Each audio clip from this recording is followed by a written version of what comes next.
नमस्कार विद्यार्थी मित्रांनो, जी के वाली मॅडम या यूट्यूब चॅनलमध्ये तुमचं स्वागत आहे। आज आपण पाहणार आहोत अंगणवाडी मुख्य सेविका, पर्यवेक्षिका, सुपरवायझर या परीक्षेमध्ये येणारी अतिशय महत्त्वाची प्रश्नोत्तरे, जी तुमच्यासाठी अतिशय महत्त्वाची आहेत। जर तुम्ही चॅनलवर नवीन आला असाल तर चॅनलला सबस्क्राईब करून घ्याल। चला तर मग वेळ वाया न घालवता आपण आपल्या प्रश्नाला सुरुवात करूया। तर आजचा आपला पहिला प्रश्न आहे प्रश्न क्रमांक 1। लसीकरणाचे वेळापत्रक कोणत्या संस्थेने निर्धारित केले आहे? ऑप्शन आहे ए WHO, B UNICEF, C NITI Aayog, D भारतीय आरोग्य मंत्रालय। तर उत्तर आहे ऑप्शन क्रमांक ए WHO। लसीकरणाचे वेळापत्रक WHO या संस्थेने निर्धारित केले आहे। आता यानंतरचा पुढील प्रश्न घेऊया। प्रश्न क्रमांक 2। IPV आणि OPV यातील मुख्य फरक कोणता आहे? ऑप्शन आहे ए IPV इंजेक्शनद्वारे आणि OPV तोंडावाटे दिली जाते, बी OPV अधिक प्रभावी आहे, सी IPV केवळ 5 वर्षाखालील मुलांसाठी आहे, डी OPV फक्त आपत्कालीन परिस्थितीत वापरली जाते। तर उत्तर आहे ऑप्शन क्रमांक ए IPV इंजेक्शनद्वारे आणि OPV तोंडावाटे दिली जाते। आता पुढील प्रश्न घेऊया। प्रश्न क्रमांक 3। रोटाव्हायरस लसीचा उपयोग कोणत्या आजारापासून बचाव करण्यासाठी केला जातो? ऑप्शन आहे ए गोवर, बी जुलाब, सी चिकन पॉक्स, डी क्षय। तर उत्तर आहे ऑप्शन क्रमांक बी जुलाब, डायरिया। रोटाव्हायरस लसीचा उपयोग डायरिया या आजारापासून बचाव करण्यासाठी केला जातो।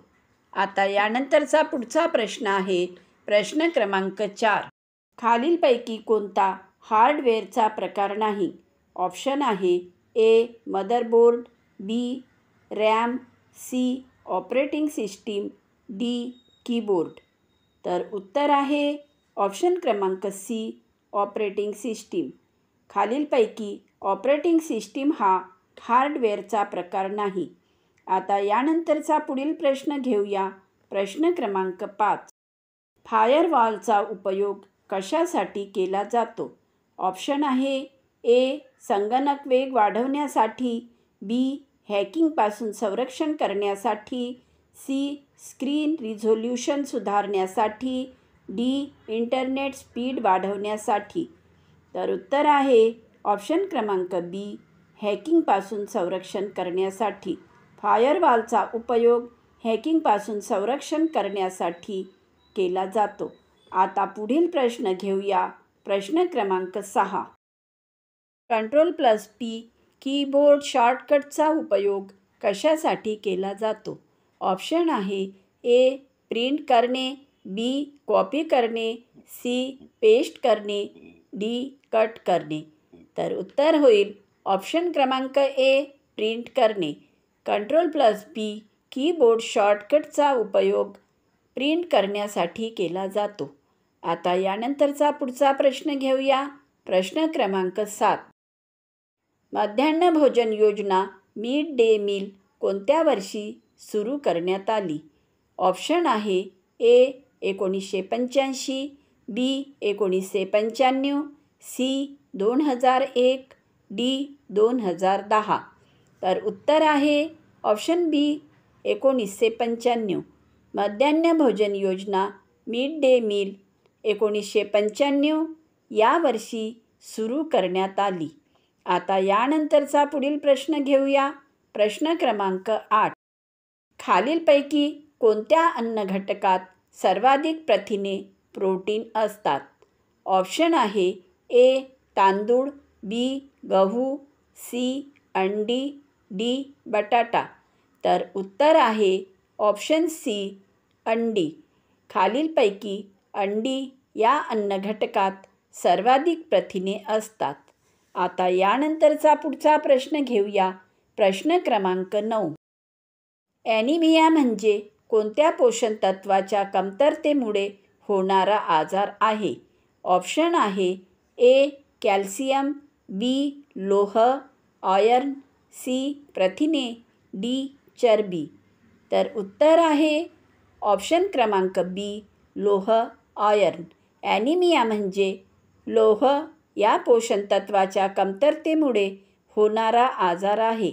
आता यानंतरचा पुढचा आणि महत्त्वाचा प्रश्न आहे प्रश्न क्रमांक 10. ICDS अंतर्गत अंगणवाडीत कोणत्या वयोगटातील मुलांना सेवा पुरवल्या जातात? ऑप्शन आहे ए 0 ते 3 वर्ष, बी 0 ते 6 वर्षे, सी 3 ते 10 वर्षे, डी 6 ते 12 वर्षे. तर उत्तर आहे ऑप्शन क्रमांक बी 0 ते 6 वर्षे.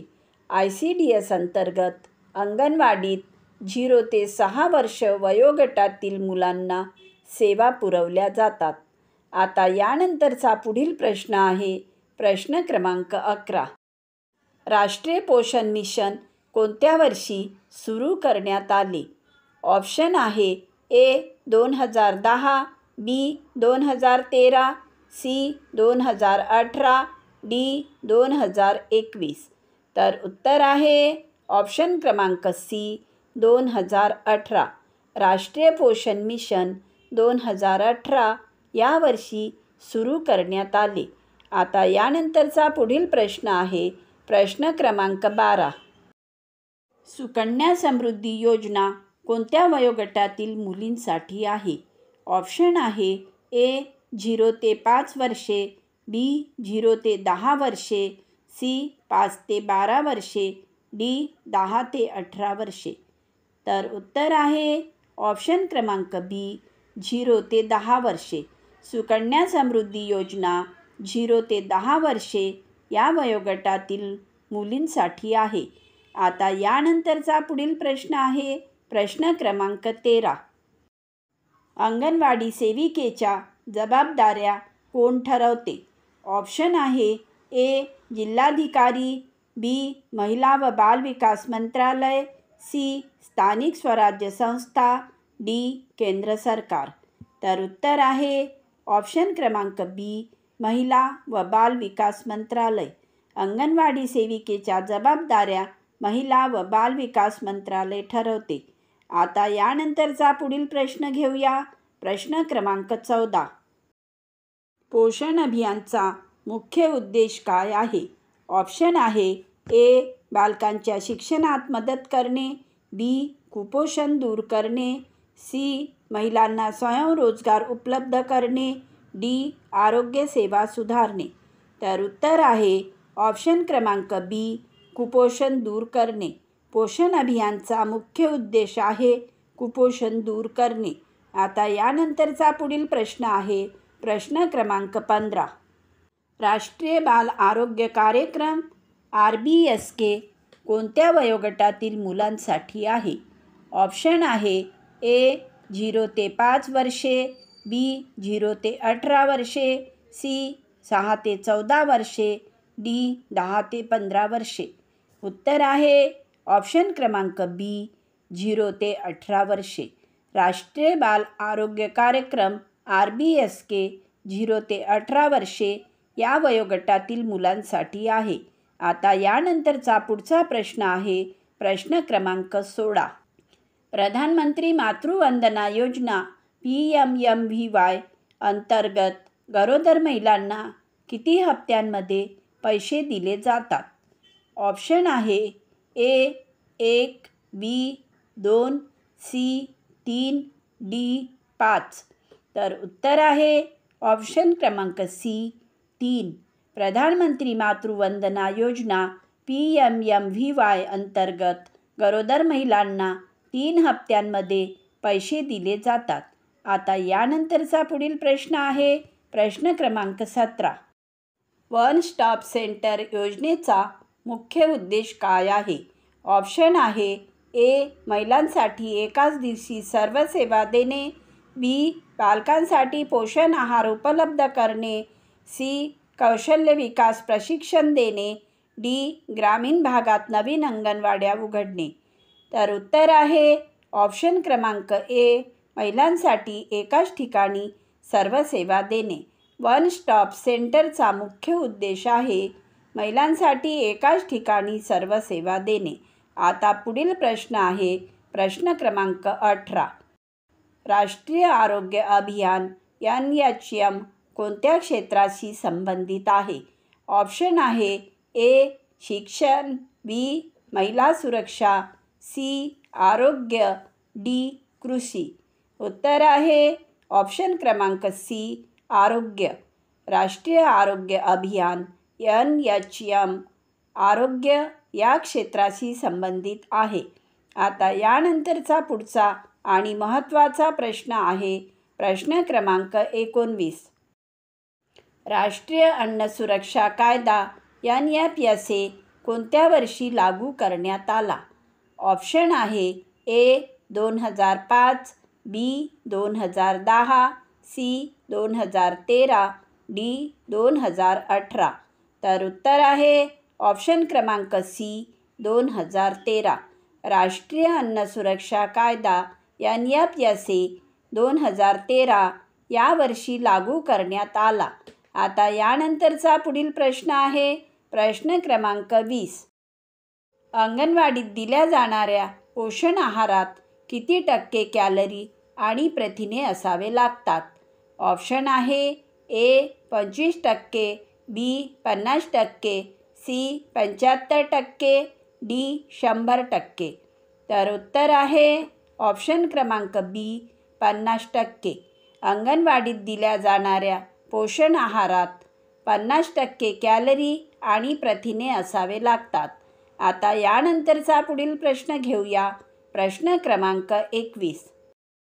MR लस कोणत्या 2 आजारांसाठी दिली जाते? ऑप्शन दिलेले आहेत ए. गोवर आणि रुबेला, बी. पोलिओ आणि डांग्या खोकला, सी. क्षय आणि कॉलरा, डी. टायफॉइड आणि हिपॅटायटिस. तर उत्तर आहे ऑप्शन क्रमांक ए. गोवर आणि रुबेला. MR लस ही गोवर आणि रुबेला या 2 आजारांसाठी दिली जाते. आता यानंतरचा पुढील प्रश्न आणि महत्त्वाचा प्रश्न घेऊया प्रश्न क्रमांक 22. पल्स पोलिओ मोहीम कधी सुरू करण्यात आली? ऑप्शन आहे ए. 1995, बी. 2000, सी. 1985, डी. 2010. तर उत्तर आहे ऑप्शन क्रमांक ए. 1995. पल्स पोलिओ मोहीम 1995 या वर्षी सुरू करण्यात आली. आता यानंतरचा पुढचा प्रश्न आहे प्रश्न क्रमांक 23. DPT लसीमध्ये कोणते 3 रोग समाविष्ट असतात? ऑप्शन आहे ए. डांग्या खोकला, धनुर्वात, टिटॅनस, बी. गोवर, कॉलरा, टायफॉइड, सी. क्षय, हिपॅटायटिस, रुबेला, डी. पोलिओ, डांग्या खोकला, गोवर. तर उत्तर आहे ऑप्शन क्रमांक A.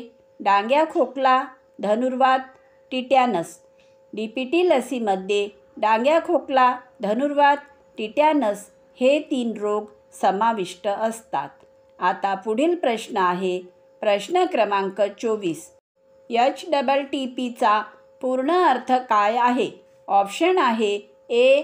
Hyper text transfer protocol, B. High tech text processing, C. Hyperlink text transfer page, D. High transmission text protocol. तर उत्तर आहे ऑप्शन क्रमांक A. Hyper text transfer protocol. आता यानंतरचा पुढील प्रश्न आहे प्रश्न क्रमांक 25. ALUचा मुख्य कार्य काय आहे? ऑप्शन आहे ए. डेटा संग्रह करणे, बी. अंकगणित व लॉजिकल गणना करणे, सी. माहिती सुरक्षित करणे, डी. प्रोग्रॅमिंग करणे. तर उत्तर आहे ऑप्शन क्रमांक बी. अंकगणित व लॉजिकल गणना करणे. ALUचा मुख्य कार्य आहे अंकगणित व लॉजिकल गणना करणे. आता यानंतरचा पुढचा प्रश्न आहे प्रश्न क्रमांक 26. फिशिंग म्हणजे काय? ऑप्शन आहे ए. संगणक व्हायरसचा प्रकार, बी. इंटरनेटद्वारे फसवणूक करण्याची प्रक्रिया, सी. वेब ब्राउझरचा नवीन प्रकार, डी. हार्डवेअरमधील त्रुटी. उत्तर आहे ऑप्शन क्रमांक बी. इंटरनेटद्वारे फसवणूक करण्याची प्रक्रिया. फिशिंग म्हणजे इंटरनेटद्वारे फसवणूक करण्याची प्रक्रिया होय. आता यानंतरचा पुढील प्रश्न आहे प्रश्न क्रमांक 27. फर्स्ट 1000 डेज ही संकल्पना कोणत्या बाबतीत आहे? ऑप्शन आहे ए. शाळेत जाणाऱ्या मुलांसाठी, बी. जन्मानंतर पहिले 1000 दिवस पोषणासाठी, सी. किशोरवयीन मुलांसाठी, डी. गर्भवती महिलांसाठी. उत्तर आहे ऑप्शन क्रमांक बी. जन्मानंतर पहिले 1000 दिवस पोषणासाठी. फर्स्ट 1000 डेज ही संकल्पना जन्मानंतर पहिले 1000 दिवस पोषणासाठी आहे. आता यानंतरचा पुढील प्रश्न आहे प्रश्न क्रमांक 28. फॉर्टिफिकेशन म्हणजे काय? ऑप्शन आहे ए. अन्न साठवण्याची पद्धत, बी. अन्नात पोषण तत्त्वे वाढवण्याची प्रक्रिया, सी. अन्न प्रक्रिया करणारी मशीन, डी. आहारातील मीठ कमी करणे. उत्तर आहे ऑप्शन क्रमांक बी. अन्नात पोषण तत्त्वे वाढवण्याची प्रक्रिया. फॉर्टिफिकेशन म्हणजे अन्नात पोषण तत्त्वे वाढवण्याची प्रक्रिया होय. आता यानंतरचा पुढचा प्रश्न आहे प्रश्न क्रमांक 29. गरोदर महिलांसाठी सर्वाधिक आवश्यक असणारे पोषक तत्त्व कोणते आहे? ऑप्शन आहे ए. प्रथिने, बी. लोह, आयर्न, सी. कर्बोदक, डी. तंतुमय पदार्थ. उत्तर आहे ऑप्शन क्रमांक बी. लोह. गरोदर महिलांसाठी सर्वाधिक आवश्यक असणारे पोषक तत्त्व म्हणजे लोह हे होय. आता यानंतरचा पुढचा आणि शेवटचा प्रश्न आहे प्रश्न क्रमांक 30. पोषण ट्रॅकर ॲप कोणत्या उद्देशाने वापरले जाते? ऑप्शन आहे ए. अंगणवाडी सेविका आणि मदतनीस यांचे वेतन मोजण्यासाठी, बी. लाभार्थ्याची माहिती ठेवण्यासाठी, सी. सरकारी योजनेचा अहवाल देण्यासाठी, डी. अन्न साठवणीसाठी. उत्तर आहे ऑप्शन क्रमांक बी. लाभार्थ्यांची माहिती ठेवण्यासाठी. पोषण ट्रॅकर ॲप लाभार्थ्याची माहिती ठेवणे या उद्देशाने वापरले जाते. चला तर मित्रांनो, जर तुम्हाला आमचा हा व्हिडिओ आवडला असेल तर व्हिडिओला लाईक करा, चॅनलला सबस्क्राईब करा, व्हिडिओला शेअर करा आणि बेल आयकॉन प्रेस करायला विसरू नका, जेणेकरून तुम्हाला असेच नवनवीन अभ्यासाचे व्हिडिओ भेटत राहतील.